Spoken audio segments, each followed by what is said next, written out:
Hello, good morning, students. Today, workbook questions. Okay, you can see here on the screen, section B means 2 marks question are given there. Total 3 questions are given there. So today we first of all solve these sums and then few objective questions also.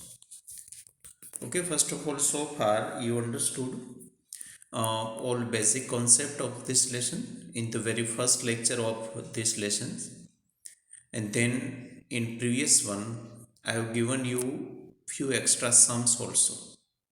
Okay, and you have also solved that in your homework. Now same type of sum you can see here on the screen, section B from workbook, and that is for 2 marks. Okay, we are doing only 2 mark sums in these lessons. Okay, 6 7 8 9, or 7 8 9 mostly, sorry, because in textbook sums are not given, that's why. Now you can understand here, this is the sum similar to question 1 of 9.1, question 1 of 9.1 from textbook.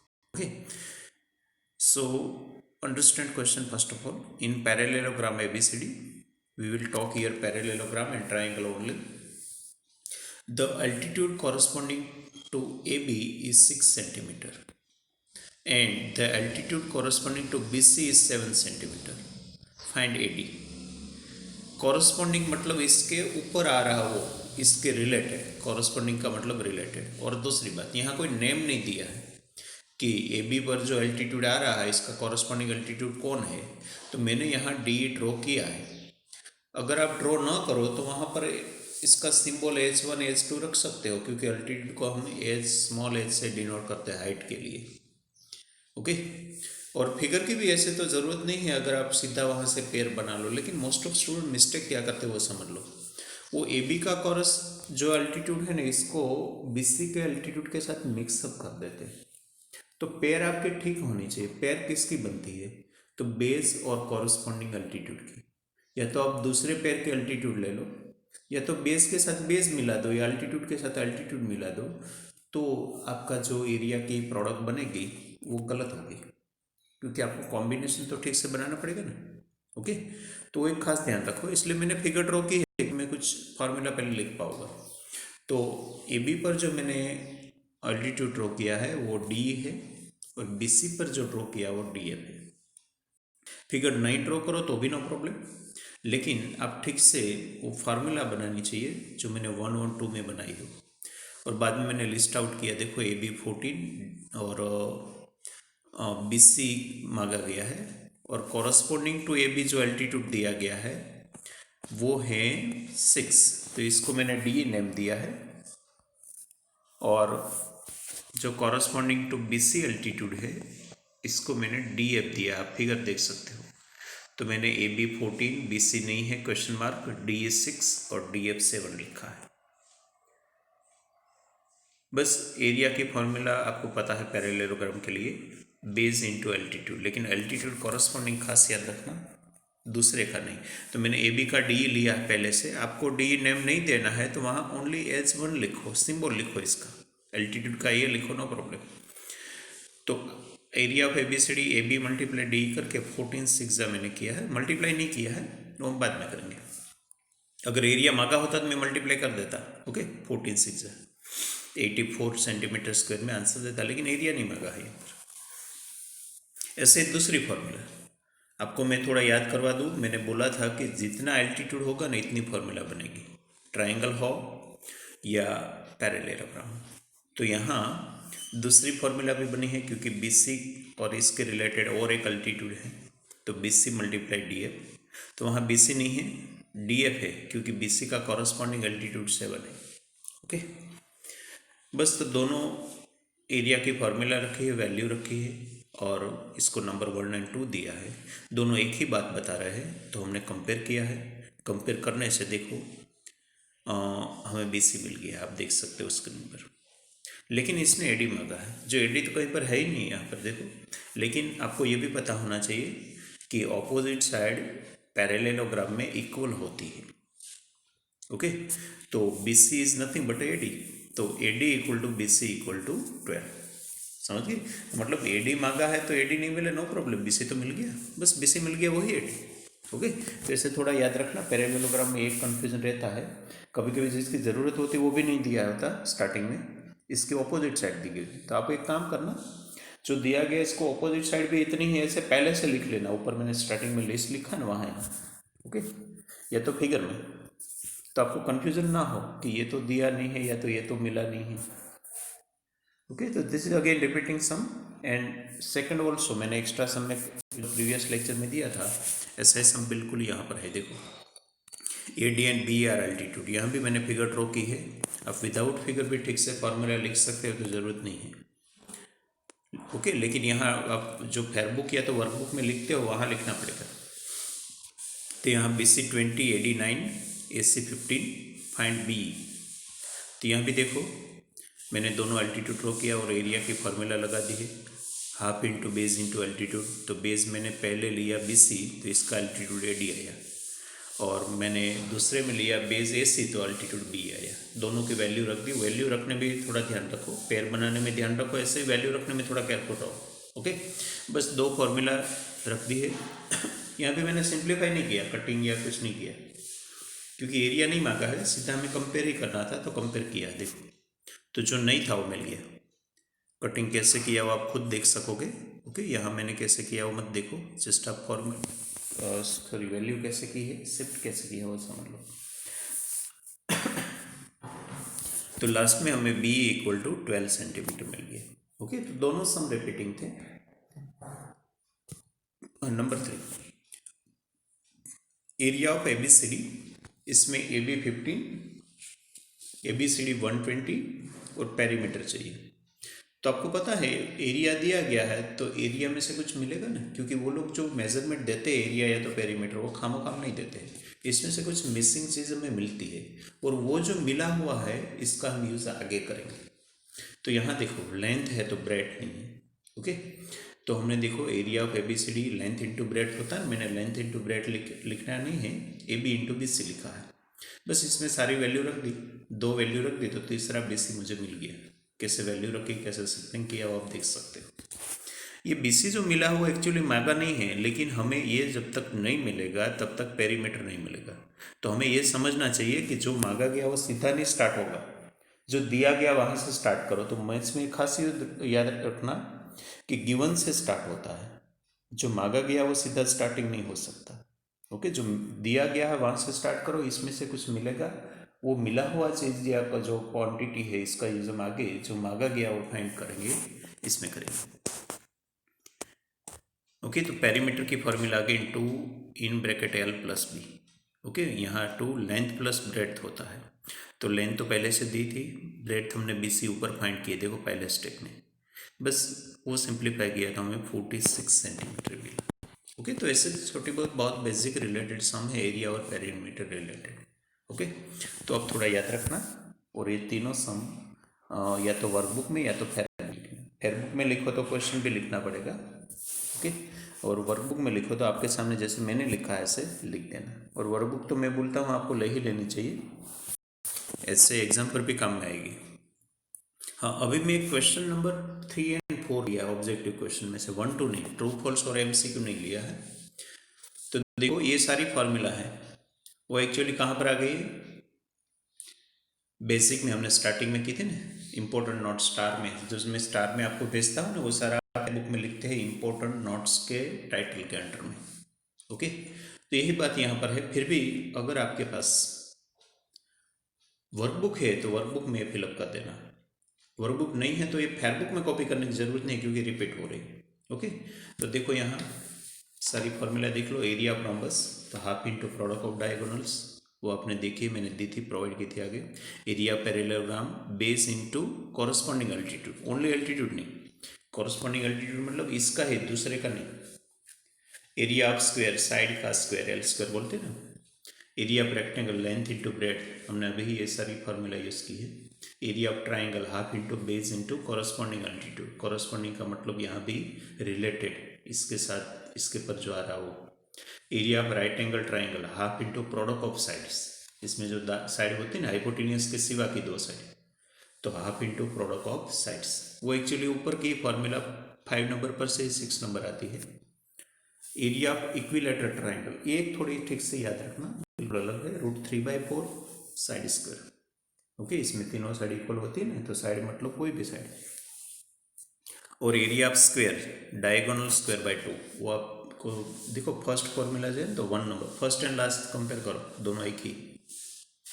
लेकिन वहाँ product of diagonal first में मैंने लिखा है ना, वहाँ दो diagonal different होते हैं रोम्बस में, यहाँ दोनों डायगोनल सेम होते, तो डायगोनल का सीधा स्क्वायर बन गया और अपॉन 2। अंडरस्टूड। तो रोम्बस की जो फॉर्मूला है वो भी स्क्वायर को अप्लाई होती है, तो इसके हिसाब से नंबर 8 भी बनी। और 3 और 8 दोनों स्क्वायर के एरिया की फॉर्मूला बता रहे हैं, देखो मैंने रिलेट किया है, दोनों सेम बात बता रहे हैं। ओके, साइड दिया है तो साइड वाली फॉर्मूला यूज करो, डायगोनल दिया गया तो डायगोनल वाली फॉर्मूला यूज। तो फॉर्मूला याद रखना है, without formula you can not solve even a sum और ऑब्जेक्टिव और anything. Okay, so this are very important. हाँ, अभी क्वेश्चन नंबर 4 मैंने लिया है, जो short question, very short question होते हो। तो देखो question number 1, length of a diagonal of square is 12, find its area. अभी नहीं ऊपर हमने देखा था, स्क्वायर में half into product of diagonal होता है, दोनों डायगोनल सेम ही होता है, डायगोनल का स्क्वायर करो या 2 टाइम्स लिखो। तो ऊपर जो हमने फॉर्मूला देखी थी ना, देखो last one, area 8 diagonal square by 2। तो यहाँ भी देखो डायगोनल इसने 12 दिया है, तो मैंने 12 इंटू 12 और हाफ, तो कटिंग करोगे तो आपको 12 6 72 मिलेगा। तो बहुत इजीली हो जा रहा है, तो मैंने अलग से काउंटिंग नहीं किया, यहाँ बता दी। Number 2, area of parallelogram PQRS is 120 and PQ equal to 15. Find the length of altitude corresponding to PQ। देखो इसके corresponding altitude नेम नहीं दिया है तो कोई बात नहीं, नेम नहीं दिया तो इसका कोई सिंबल रख दो, मैंने x रख दिया। देखो हाइट का, तो इसकी फॉर्मूला तो बेस इंटू हाइट है ना, हाफ बेस इंटू हाइट नहीं हो, दोनों आप मिक्सअप कर रहे हो। ट्राइंगल में हाफ आता है, पैरेललोग्राम में नहीं आता है, तो सीधा base into altitude equal to area मैंने रख दिया है 120। बस हाइट को सब्जेक्ट बना दो, 15 अपॉन में गया, सॉरी वहाँ मैंने मिस्टेक की है, ये थोड़ा करेक्शन करना पड़ेगा, मैं जल्दी जल्दी में ऐसे मिस्टेक कर देता हूँ। ये जो 15 सामने जाएगा तो यहाँ मैंने 5 रखा है ना, वो 5 की जगह 15 आएगा, और 15 आएगा तो फाइनल आंसर 24 नहीं, 15 8 जा 120। ओके, तो 8 आंसर आएगा इसमें। तो ये नंबर 2 में थोड़ा करेक्शन कर लोगे आप, क्योंकि एक्चुअली इट इज़ 15 और मैंने गलती से वो जल्दी में 5 रख दिया, तो इसके हिसाब से कैलकुलेशन की। ओके, तो फाइनल आंसर आएगा 15 8 जा 120, सो 8 आंसर आएगा। हाँ, और number 3, area of parallelogram ABCD is 180, then find the area of ABC। आपको एक कॉन्सेप्ट पता है, मैंने स्टार्टिंग में ही दिया है इंपॉर्टेंट नोट्स में लिखने के लिए, कि कोई भी एक डायगोनल आप ड्रॉ करो ना, तो पैरेललोग्राम को 2 इक्वल ट्राइंगल में डिवाइड कर देता है, इक्वल मतलब इक्वल एरिया वाले। So if you draw any diagonal of a parallelogram, then it will divide into 2 triangles of equal area। तो 2 इक्वल एरिया वाले ट्राइंगल मिलते हैं आपको। तो यहाँ देखो ABCD दिया गया है 180, तो ABC इसका एक ट्राइंगल बना है, तो हाफ कर दो 90। अगर ट्राइंगल का दिया होता तो डबल करना, समझ गए। तो पैरेललोग्राम में से ट्राइंगल हाफ, ट्राइंगल में से पैरेललोग्राम डबल, ये थोड़ा रिलेशन याद रखना, ऑब्जेक्टिव में ऐसा क्वेश्चन आ सकता है। Okay, number 4, the sides of right triangle measure 12 35 and 37, find its area। तो यहाँ देखो आपको 37 का कोई यूज़ नहीं है, क्योंकि 37 लार्जेस्ट साइड है, वो क्या होती है हाइपोटेनियस, तो इसकी फॉर्मूला में हाइपोटेनियस कहीं पर नहीं आता है। देखो नंबर 5, फॉर्मूला नंबर 5 देखो, sorry not 5 but number 6, half into product of sides, side मतलब हाइपोटेन्यूस के सिवा की दो साइड, तो यहाँ हम नंबर 6 वाली फॉर्मूला का यूज़ करेंगे। तो देखो इसमें 37 का कोई यूज़ नहीं है, तो मैंने लिख दिया हाफ इंटू 12 इंटू 35 में नंबर 4 की बात कर रहा हूँ, नंबर 4, क्योंकि 37 लार्जेस्ट साइड है, और लार्जेस्ट साइड क्या होती है hypotenuse. So half into 12 into 35 किया, वो आप सिंप्लीफाई करो, कटिंग करो, तो 35 6 210 होगा। ओके। और फिफ्थ सम मैंने आगे बताया ना, ऐसा ही है कि पैरेललोग्राम का दिया है, नहीं सॉरी ये अलग बात है। इसमें the diagonals of parallelogram ABCD intersect at P if the area of triangle APB is 21 then find the area of ABCD। तो यहाँ दोनों डायगोनल ड्रॉ करो। अगर आप दोनों डायगोनल ड्रॉ करो ना तो 4 इक्वल ट्राइंगल मिलेंगे। कोई एक डायगोनल ड्रॉ करो तो 2 इक्वल ट्राइंगल मिलेगी। ठीक से याद रखना, आप फिर ड्रॉ करके देख सकते हो। If one diagonal drawn 2 equal triangle obtained. If both are drawn 4 equal triangle obtained. Okay, parallelogram में बाकी कोई में नहीं। तो यहाँ ऐसे APB का एरिया दिया गया है 21। तो यहाँ 21 टू जा नहीं करना है, 21 फोर जा करना है। क्यों, आप फिगर में देख सकते हो ऐसे 4 ट्राइंगल बने हैं। ओके, सो इसलिए 21 फोर जा 84। अंडरस्टूड। और पैरेललोग्राम का ये है तो इसका मतलब रेक्टेंगल, रोम्बस, स्क्वायर सभी में ऐसा अप्लाई होगा। 4 जा या 2 जा की वाली बात। ओके, मतलब एक डायगोनल है तो ट्वाइस करना, 2 डायगोनल है तो 4 टाइम्स करना। ऐसे ही रिवर्स में आओ तो हाफ या तो 4th पार्ट भी करना पड़ेगा अगर पूरे में से ट्राइंगल का चाहिए तो। नंबर 6 मैंने होमवर्क में दिया है, वो आज हमने जो किया है ना स्टार्टिंग में, सेक्शन B का फर्स्ट इसका जैसा है। नंबर 7, यह भी देखो ABCD पैरेललोग्राम, इसमें से एक ट्राइंगल का एरिया दिया है। देखो मैंने एक डायगोनल ड्रॉ किया है AC।